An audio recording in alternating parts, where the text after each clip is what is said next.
Hi, everyone. How are you? If you could put up the first slide.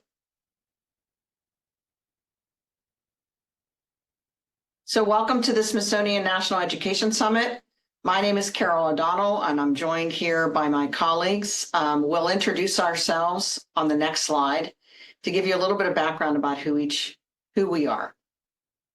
So I direct the Smithsonian Science Education Center, and if you've been participating in this summit, you know that the Smithsonian is hosting this National Education Summit every year. You've probably heard from my colleagues at Anacostia Community Museum, the zoo, our research centers.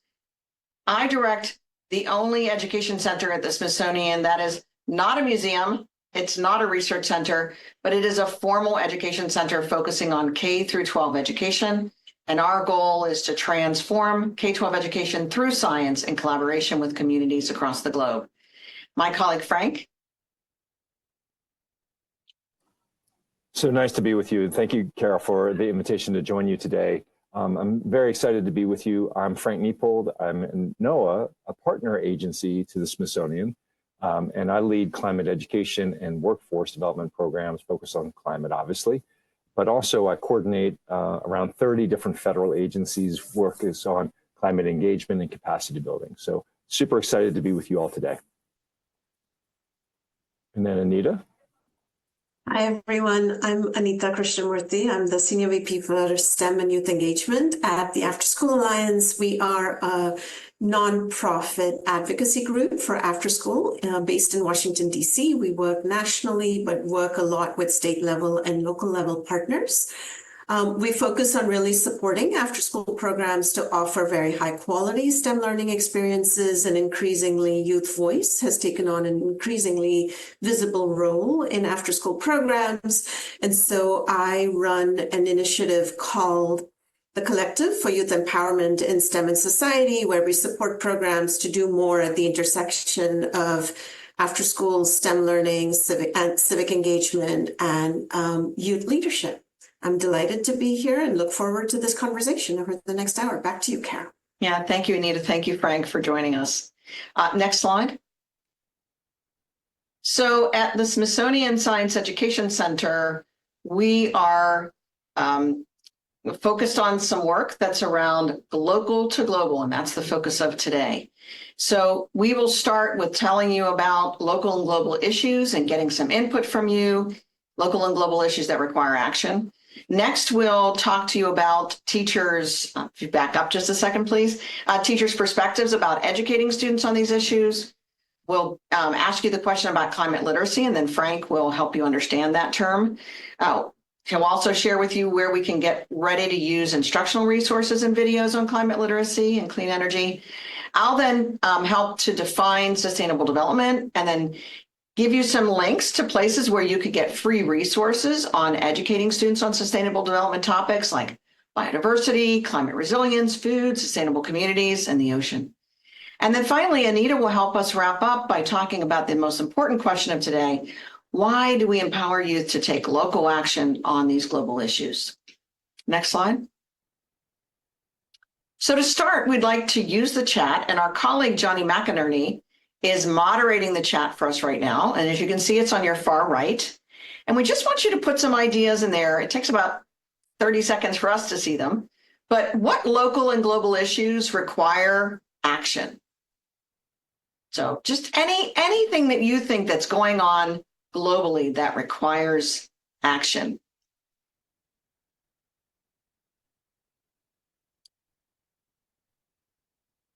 And we'll take a look at the chat as you do.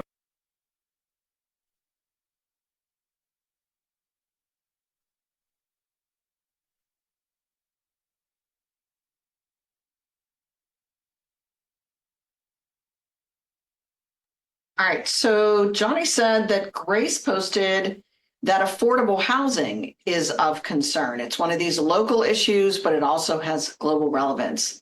Kyle mentioned that climate change is locally relevant, but also is a global issue. Peggy talked about pollution. So as you can see, recycling from Jess, all of these topics are together compiled into a very complex document called the Sustainable Development Goals. And we'll provide the link to those goals for you later on in the session. Together, each of these goals is helping to do one thing: ensure that we can lead a more transformative, shared future in which the resources that we use today are not consumed in a way that prevent future generations from having access to them. And you can see that some of these issues are identified inside of these 17 global goals in front of you. The QR code that you'll see on the right, each time we show you a QR code, it's to a different URL. And our colleague Johnny will put that URL in the chat for you to see as well, in case you don't have a mobile phone. All right, next slide. So our goal under this umbrella of the Education Summit, Think Globally, Act Locally, is to basically do the following. The three of us are going to tell you, how do you take these broad global issues, like what Amanda said, how do you protect deserts from desertification, systemic racism, recycling? How do you take those big global issues and bring them down to local knowledge so that students can engage in local investigations, make local decisions, take local action so that they can have global impact? Every one of our organizations, NOAA, After School Alliance, and the Smithsonian, focus on these issues. Next slide.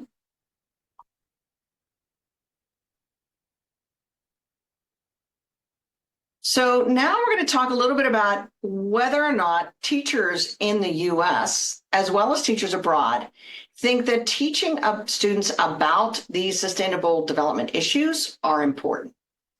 Next slide.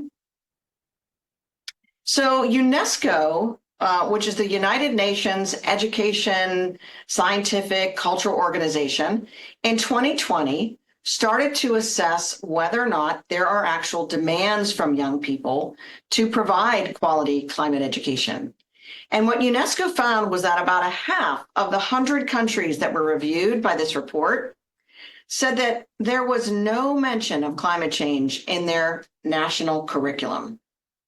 And while 95% of the teachers, both primary and secondary, who were surveyed, they all felt that climate change is important, but less than 30% of those teachers said that they're ready to teach it.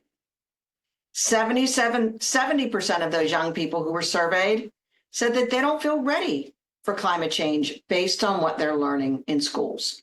And that QR code in the bottom right will bring you to that UNESCO report. Our colleague Johnny will also put it in the chat. Next slide. In addition, there was a global survey done by Ernst & Young and Junior Achievement in 2023. And they wanted to know, how can we empower the next generations to build a more sustainable future? And so they surveyed only youth, which is broadly defined as like up to age 36. And then they disaggregated the data by different generations. And what they found was that Gen Z, they get most of their sustainability knowledge, sadly, from social media, 51%. And only 15% of them said that they get their social sustainability knowledge, like climate change and biodiversity, from schools and from teachers. Yet these same generations said that they do not trust social media. So they get their information from it, but they don't trust it. And the youngest of the generations, Alpha and Gen Z, said they want their schools, they want their teachers to give them more information on these important sustainability issues like climate change, biodiversity loss, etc. And both agree that education plays a very crucial role in all of our young people living a more sustainable life. Next slide. In addition, and again, this QR code takes you to this report, and Johnny will put it in the chat. We, the Smithsonian, teamed up with Gallup to better understand what was happening in the US. So we surveyed teachers across 5 countries, one of which was the US, to do a comparative analysis to understand where are US teachers compared to other teachers across the globe. And let me share with you what we found. And this report is extensive, and it will give you all of the data fully, but I'm just going to give you a summary.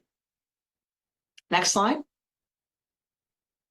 So here are the 3 big findings, and I want the people who are advancing the slide, this is animated, So just do one at a time, if you will. So the first finding, that according to our study, the report said that compared with teachers in the 4 other countries surveyed, Brazil, Canada, France, and India, US teachers reported having less time, less support, and less expertise to incorporate sustainable development into their curriculum. And we defined sustainable development in the report, in the survey, and we defined curriculum.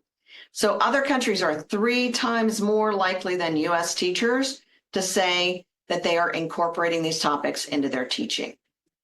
Second finding, that when we look at those sustainable development goals, especially the socio-scientific topics like clean energy, climate action, responsible consumption, sustainable communities, clean water, that unfortunately the US teachers say that these topics are largely missing from their science curriculum, especially compared with Brazil, Canada, France, and India. And then finally, we also found, our last finding was that US teachers and administrators believe teaching about sustainable development is important. They want to incorporate it into their lessons, and they want from institutions like NOAA and the After School Alliance and the Smithsonian things like field trips, hands-on materials, and professional development. Those are the 3 top out of 20 topics that we gave them.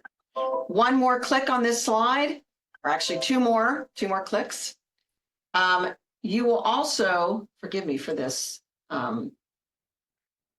the ringing in the background. You'll also find, though, when we ask teachers across the globe, do you believe teaching about sustainability is important? You can see that it doesn't matter where they live. All teachers equally, even in the United States, say it's incredibly important. And the report talks about why. So now I'm going to turn it over to my colleague, Frank. Sorry. And on the next slide, you'll see that Frank is going to talk about some work we're doing together around climate literacy. So Frank? Carol, that was such an amazing setup. So thank you. I'm really happy to be with you here today on such an important topic. So what's interesting about what you found in all those studies is that the interest in talking about something we call climate literacy and the importance of it, and then the ability are all dynamic. So let's get into really what that word means. So if you go to the next slide, you can see a quote from the special envoy, presidential envoy for the United States, John Kerry, who is now since retired. But this idea that science matters, we need education in climate literacy, quote unquote, to combat denial, face the climate crisis head on. Well, that's a call to action, but like the work to actually make that possible is significant. And so let's get into the details of that. So we go to the next slide. You can see the first, that image from 2009 set forth what should you know. I mean, saying we should know more about climate change, it's too broad. What we did was we defined really what does that mean in 2009. And that document in the United States was used extensively to create the climate content of the National Research Council's K-12 framework for K-12 education for science, but then also the resulting next generation science standards. The amount of standards that relate to climate is significant in what is currently in 48 states across the United States. This document was also used across the world in many ways, but that was 2009. So we have recently, Carol and I are co-leading a process to update this. So if you hit the next slide, advance, you'll see an animation of currently where the definition is. And so what's the substance of it related to that first bullet has changed. And that update will be released probably in September. So it's coming very soon. It's a lot of work to get to this point. But then you start looking at these other aspects, ability to discern credible information, the ability to communicate about it effectively, and the ability to make informed decisions. Those are all critical pieces of when you're talking about climate, and what educators of any form need to prepare is really the ability of people across the world and across the United States and such to be able to do that. So if you go to the next slide, this is a lot of work. And I mean, like a lot. And so this is the kinds of agencies across the US government, and it was only agencies because of the kind of document it is, but the diversity of skills and mission spaces across these agencies is immense. I've never seen this kind of a diversity of agency space work on climate before. This is new. But what's interesting about it is that we're coming to a common understanding of really what should everyone learn about, be able to know, and be able to do related to climate. That is, again, the framework of this. But, you know, the difference between AmeriCorps and BOEM and NOAA and Smithsonian and NASA, it's a very diverse, wide set of knowledges that we're putting together. But in order for us to do this group of organizations and representatives came together, and we started off with a listening session process. So if you can go to the next slide, you can see a question. That question is one of the questions we asked. So if you can go to the chat and just say, you know, what type of knowledge or knowledges are needed to teach about climate change? Put it in the chat, whatever you think. I'll see it in a little bit, but again, I'm going to give you a word cloud from the 21 listening sessions. And we used a really amazing tool called Mentimeter, to be able to hear these dynamic answers, not just what was said, but I mean, it was a really robust response. And I'm just interested to see how that listening session process and what we did and what you are thinking about right now, about what types of knowledge, and, you know, just see what's coming in. So here we go. Tracy, I got you. How to reach and analyze data? Absolutely. There's a science component to this knowledge, without doubt. But there's also many forms of data. Statistical analysis, absolutely. But what's interesting now is, you know, it's not just data science, it's also solutions, analyze solutions. That's definitely in the new framework for science education. But, you know, what you analyze is starting to shift from, let's look at temperature trends, which is kind of what we used to do, to let's look at cost of deploying energies that are actually, you know, decarbonized. Still analysis, but what you analyze, that can be changed. And so, you know, definitely awareness,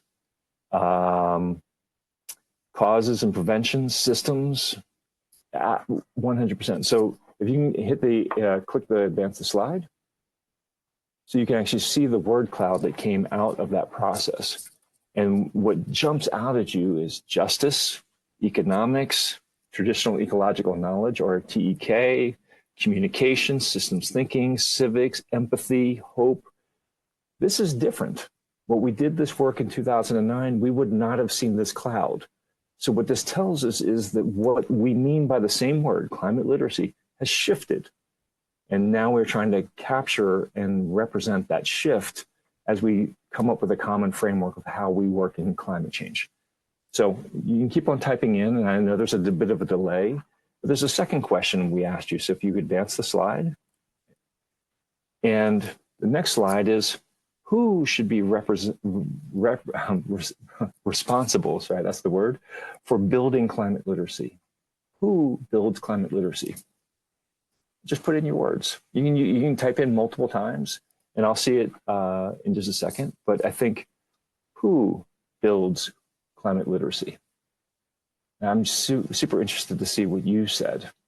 In those 21 listening sessions, we had leaders from climate science all the way to many listening sessions with youth, to environmental justice leaders, and educators of every form, communicators, media representatives. So I see everyone, right? Like it's nice that that's the first answer, which really tells us it's a broad learning and building of literacy is a broad process, not a just, you know, one group responsible. Indigenous communities, scientists is coming in. So you're starting to see the kind of, but I think that everyone kind of typifies. I'll let it build a little bit more. K-12, of course. K-12 is an incredibly powerful engine for building climate literacy. It's also a hard system to change. It's very, you know, it changes very slowly, and this is urgent work. teachers, administrators, local communities. I think we're going to be interested to see if you could animate the slide and just hit one more so we can see the word cloud show up. And you're going to see in that word cloud similarities, where you see educators is the top word, but you see policymakers, teachers, everyone right there.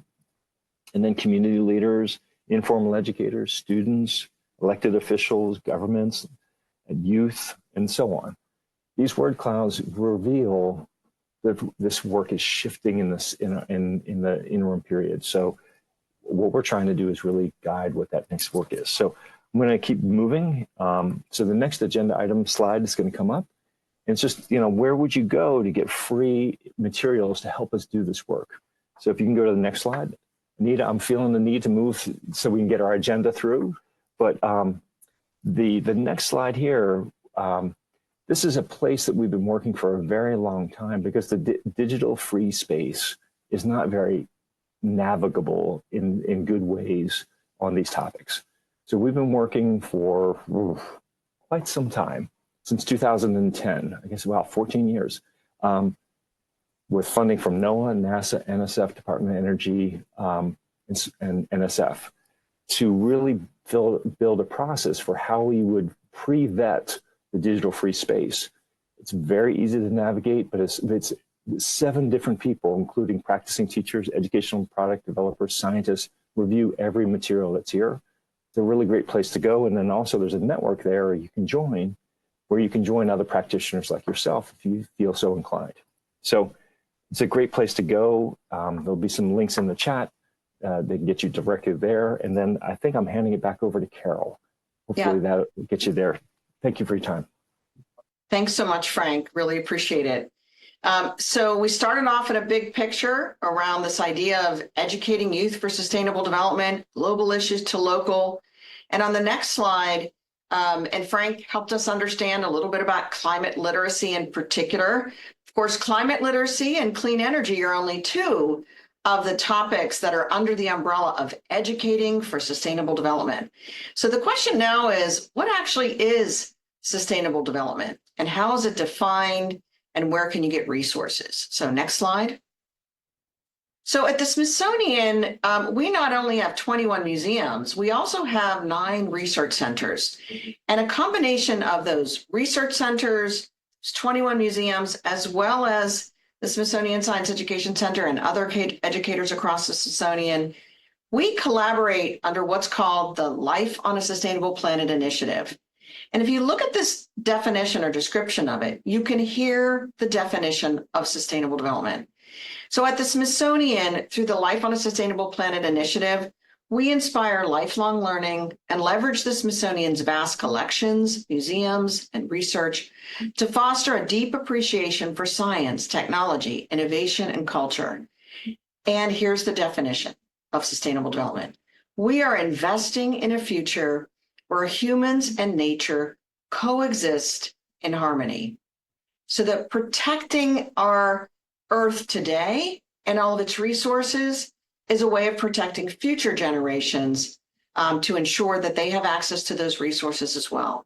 So through collaboration with global partners, we advance our collective understanding of how nature and human communities interact to pursue nature-based solutions for a more resilient Earth and a green and blue economy for all.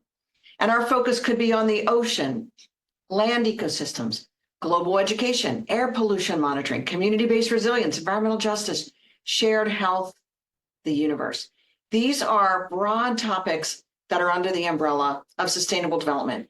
And if you click on that QR code or see that QR code, and Johnny's going to put the link in the chat, that will take you to all of the science at the Smithsonian that's trying to advance life on a sustainable planet and ensure a more sustainable coexistence between humans and nature. Next slide. So where can you get free, ready-to-use instructional resources on sustainable development topics? Not only on climate change and climate literacy, like Frank talked about, but on those tangentially related topics like biodiversity, resilience, food, sustainable communities, the ocean, and more. Next slide. The Smithsonian has created free resources called Smithsonian Science for Global Goals. Each one of these guides that you see in front of you, we call them community research guides, are free. They have about anywhere between 120 pages to 300 pages worth of activities that are very cohesive in the way they've been designed based on the research that's going on at the Smithsonian and abroad that focuses on each of these topics. Each guide, for example, biodiversity, is made up of a series of 6 to 7 modules, and you can teach one of those modules or multiple modules.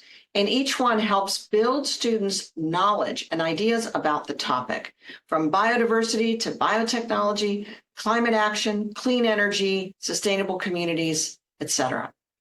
The QR code that you see in front of you will take you to those free guides. They're designed for ages 11 to 18 and facilitated by an adult. And they're basically using their community as their laboratory. Next slide. Our theory of change in the Smithsonian Science for Global Goals is that we took the global goals, the UN Sustainable Development Goals, we extracted the science from them, and then we designed learning experiences for youth in which young people drive the questions that are asked, moving from local issues to global. And we also integrate cultural context, background knowledge, making certain that we can take students through a framework that we call Discover, Understand, Act. Discover, Understand, Act. It's cyclical. So young people discover what they already know about the topic in their local community, collecting local knowledge. Then they understand the scientific and socio-scientific principles of the topic by engaging in local investigations using their community as their laboratory. And then finally, they take that knowledge and they act. They take local action using their new knowledge by designing solutions in order to achieve sustainable development in their communities.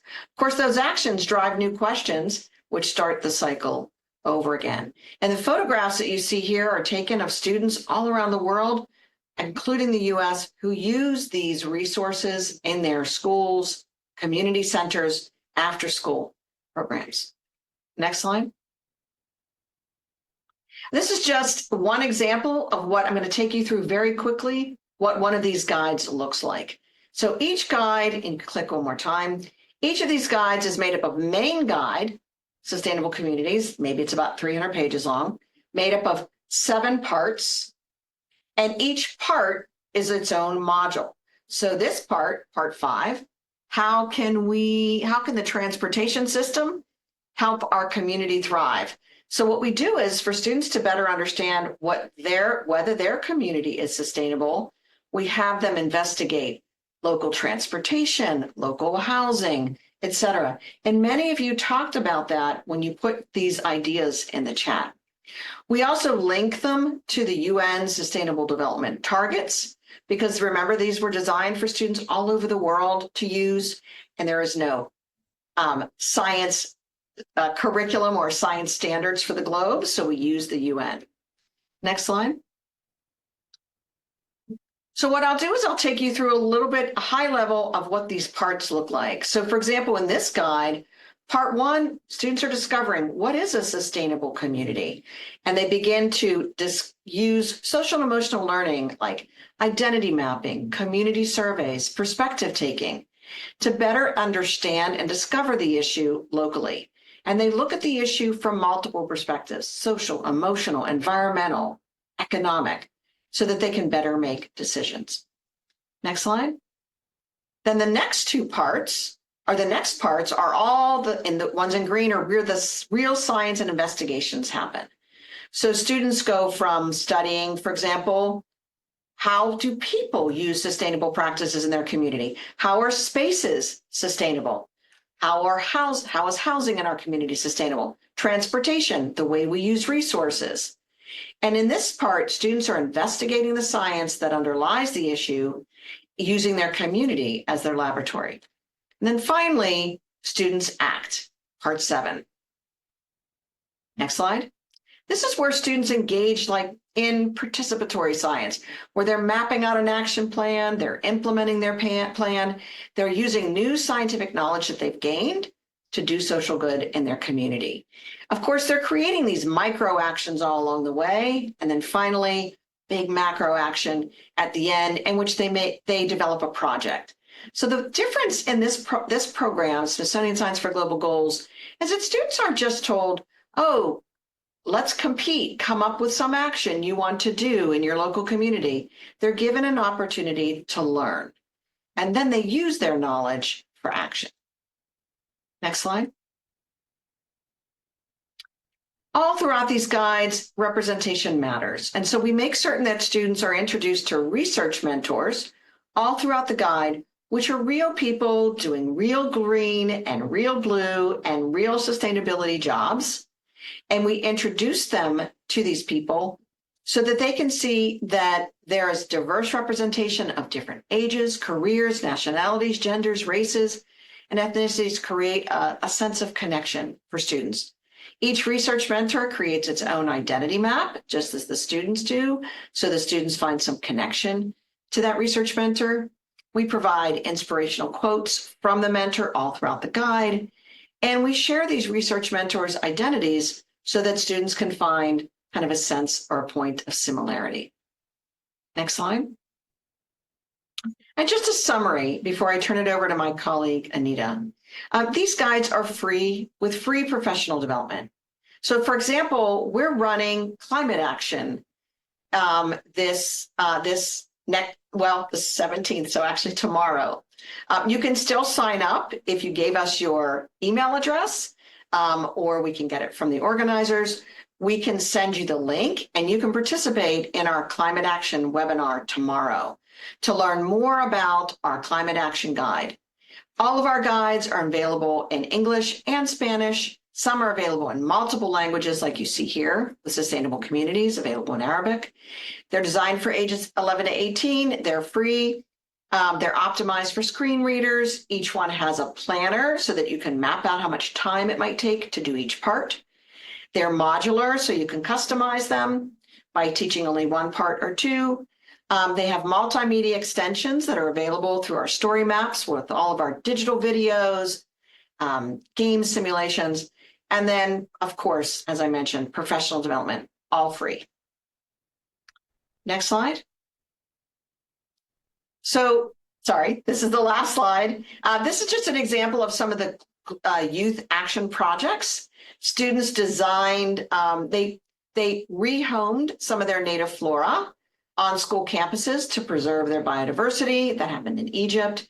In Uruguay, they redesigned their local coastal land use plan to make certain it met their community needs. Students in Panama created nature-based mosquito repellent to combat malaria. In France, they designed green bus shelters to improve air quality and support their local bee population. And these examples, of course, come from all over the world, but including the US. Next slide. So the goal is to educate students for sustainable development. And that is hopefully not just to becoming scientifically literate, but developing a sustainability mindset, which we believe is important for a shared transformative future. That means agency and action taking, developing a mindset of justice and equity, developing a mindset where you're connecting local to global, which is the theme of this part of the summit, and that you're also engaging in reflection and open-mindedness by taking multiple perspectives when you're trying to solve a problem. So now Anita is going to talk more about this important role that these sustainability mindsets play when youth get engaged in environmental science. So Anita, next slide. All right, thanks, Carol. If you wouldn't mind going to the next slide, please. So thanks so much, Carol. That was a really nice setup for me to talk about how we can center youth and youth voice more in our work around STEM education and learning, including in climate conversations and sustainability conversations. So I'm truly delighted to be here to talk about the need to include young people in these conversations. And we'll talk about our work and our resources really soon. But I want to start off by highlighting a quote from a young person we work closely with about why this matters. So next slide, please. What you see on the screen is a young woman named Neha Shukla who does a lot of work around AI ethics. And we have hundreds of other examples of young people doing similar work on sort of climate change and other issues that they care about. And as you read this quote, the thing I just want to highlight is that young people bring unique perspectives and diverse lived experiences and fresh ideas to the challenges that they see and experience firsthand. And when we empower them to really use their enthusiasm, imagination, and their hunger for change, we support them in becoming engaged citizens who feel a sense of agency about their own lives, to be doing something about it in the here and now, as well as becoming more invested in improving the world around them, often beyond what adults can imagine. So next slide, please. So this is a set of beliefs that I know most of you will share. Young people are often thought of as the future, and that means we often don't include them as thought partners in the present. And young people are left out of conversations that impact their lives in the current moment, as well as ones that will be shaping their future. So we really believe the youth deserve to have a say in issues that affect them, and we need their power, perspective, and creativity to help solve the most pressing problems facing our society and planet, of which climate change is a very clear and present danger right now. And of course, young people need STEM knowledge to do this and navigate our fast-changing world. And we believe that connecting STEM with civic engagement really helps young people understand and address issues that matter in their own lives and communities, and helps them feel empowered and equipped to build a better future. So next slide. So recognizing this, as I mentioned at the beginning, I work for an organization called the After School Alliance. And we launched an initiative called the Collective for Youth Empowerment in STEM and Society, bringing together our experience with supporting after-school STEM and youth empowerment programs. We're not running programs, but really building a stronger community of practice for those who are working at this intersection. Because what we found was that there are excellent examples of work and programs, but people often don't know about each other. There are lots of pockets of work where people are doing great work on climate change, sustainable development, but often feel quite lonely and feel that they don't have a lot of other colleagues that they can talk to about common issues that they might be facing, about brainstorming, problems that they're running up against. And so there isn't a coherent body of knowledge on how to do this well. So our goal with this network really is to bring people and organizations together so that the sum is greater than the parts. Next slide, please.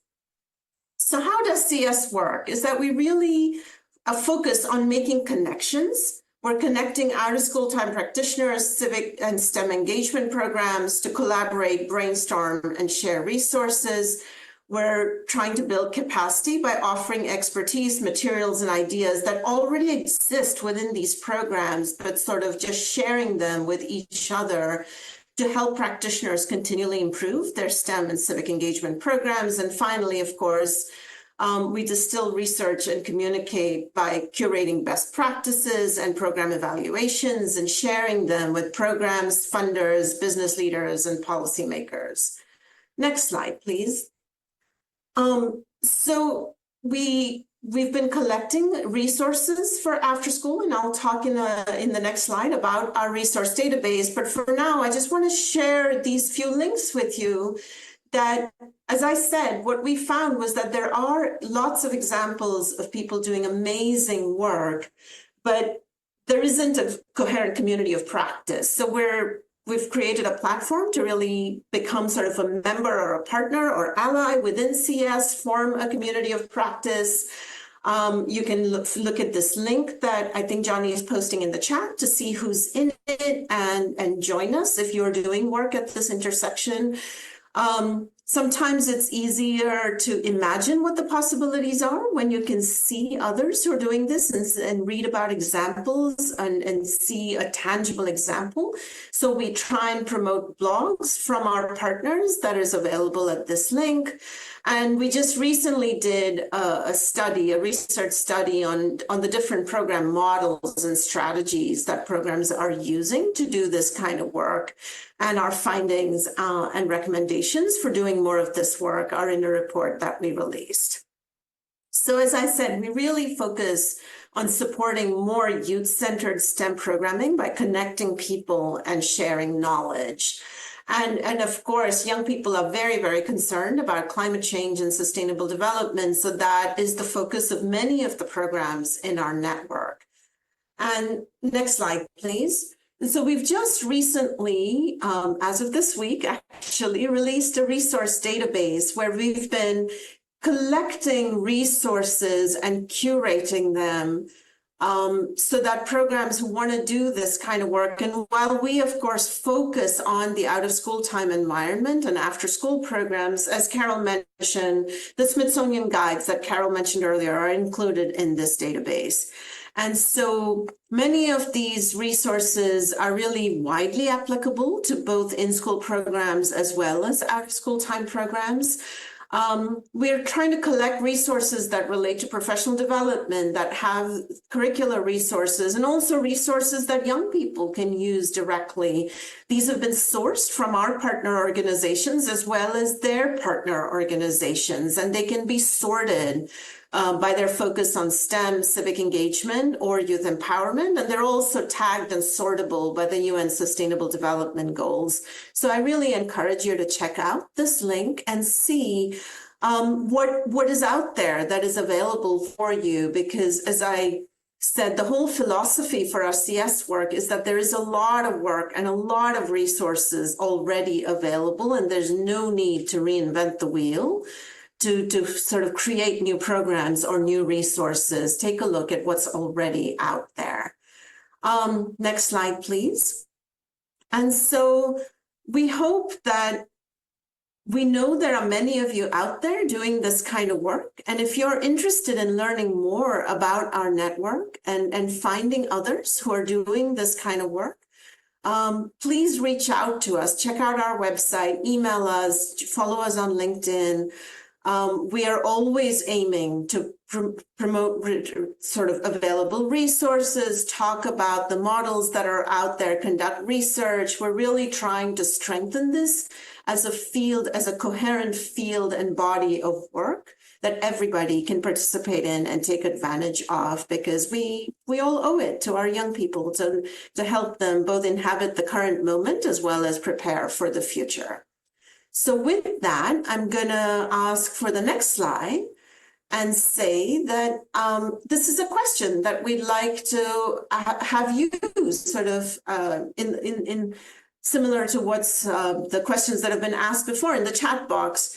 What do you think is the most important global issue that your students can act on globally? You've heard from Carol as well as Frank and me about the importance of really supporting young people to act locally on issues that they care about. So we'd love to hear from you about what you think are the issues that students in your local communities are interested in and want to act on. And I think Johnny will be collecting the answers, and I'll read them out in a minute.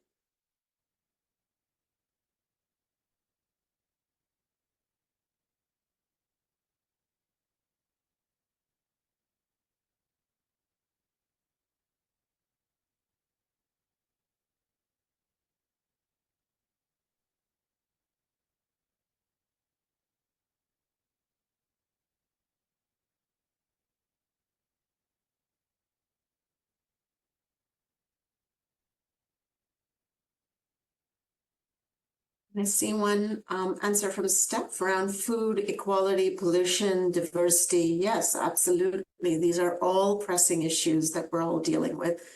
Climate change and global warming, definitely.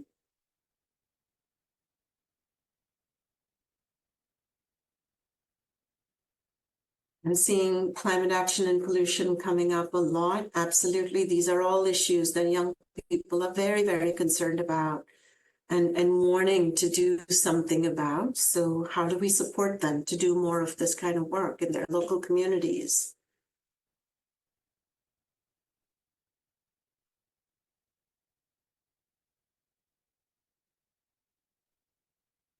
I see Sarah saying quality education, and that's a really interesting one, isn't it? Because it's something that young people do have very strong opinions on, but we don't often ask their views and perspectives on how they want the education system to reflect their needs and desires and the current moment.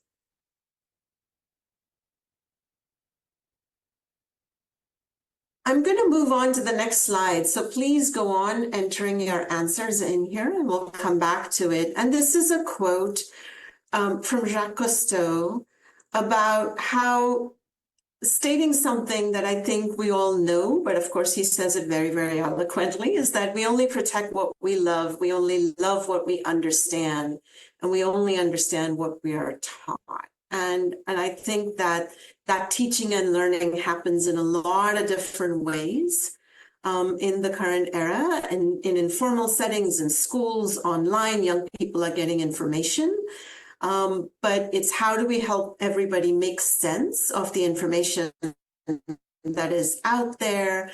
And thank you all so much for coming to this session that shows your interest in supporting young people to make sense of all this information. And with that, I'm going to turn it over to Carol to moderate some of the last questions that we have. Yeah, thank you so much, Anita. You know, it's interesting when Frank and I were at the National Science Teaching Association NSTA conference, we did a session together on climate literacy. One of the questions we asked was similar to the question you asked, which is, what's a local issue? What's a global issue, but it's important to you locally? And I was really surprised how many educators in the US said that water was a very problematic issue for them locally. And I saw that Haid also mentioned water, but it was very prominent. So thank you so much, Anita, for helping us understand the role of the After School Alliance and your organization. All right, with that, we're going to just ask if there are any additional questions that you might have. Anita, there was a question here. I don't know if maybe you could answer it out loud, whether organizations or schools outside of the US could be a part of CYESS. Yes, for sure. You know, I mean, we, in a policy sense, we tend to work on US domestic policy, but in terms of sharing knowledge and engaging and interacting with each other, absolutely. We're very welcoming of organizations from anywhere that are doing this work. And our only criterion really is that you're working at this intersection of sort of STEM and civic engagement and youth leadership. Yeah, perfect. You know, I think those are three central tenets, I think, that connect each of us together: NOAA, the Smithsonian, the After School Alliance, CYESS. This idea that we're bringing together young people who are not only using their STEM knowledge or acquiring STEM knowledge, but they're using STEM knowledge for civic engagement, making a difference in their local community. Local knowledge, local action, local issues.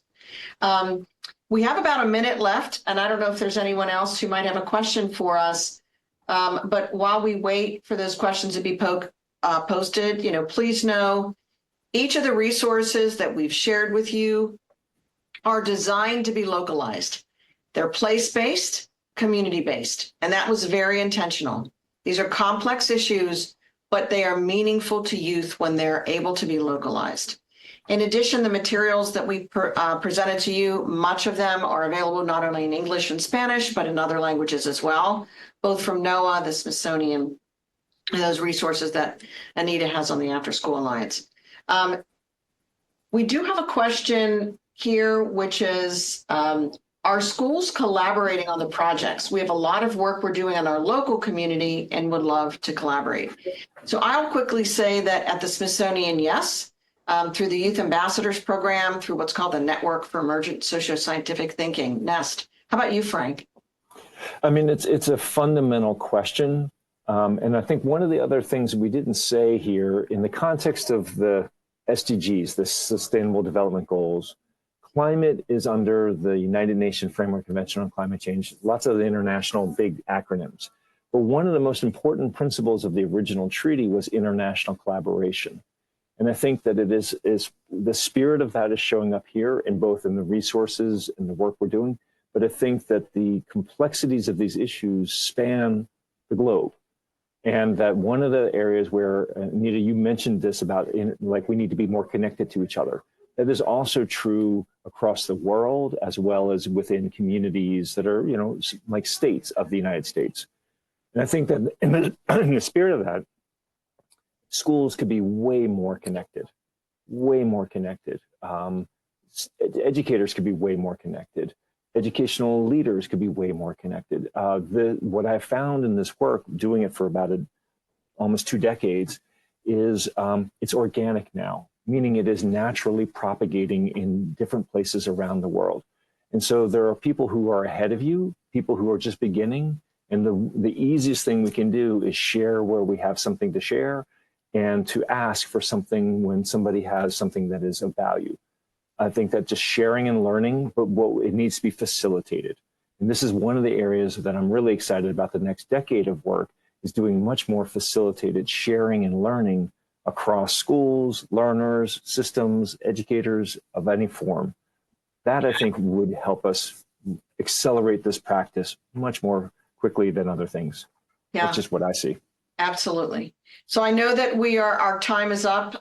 We did have another question on the deck, and we can answer that. Our colleague Johnny can answer that by chat, which is, are there opportunities for virtual exchange between classrooms so they can collaborate on a global action? And the answer is absolutely yes. We have virtual exchange programs that we do with the U.S. Department of State, as well as the Stevens Initiative, and Johnny will put the link to that in the chat. We just want to say thank you to all of you. This is incredibly important topic. As you know from the beginning of this session, teachers think this is important, but they don't have the resources that they need. They don't have the expertise or time, and we'll help provide that to you.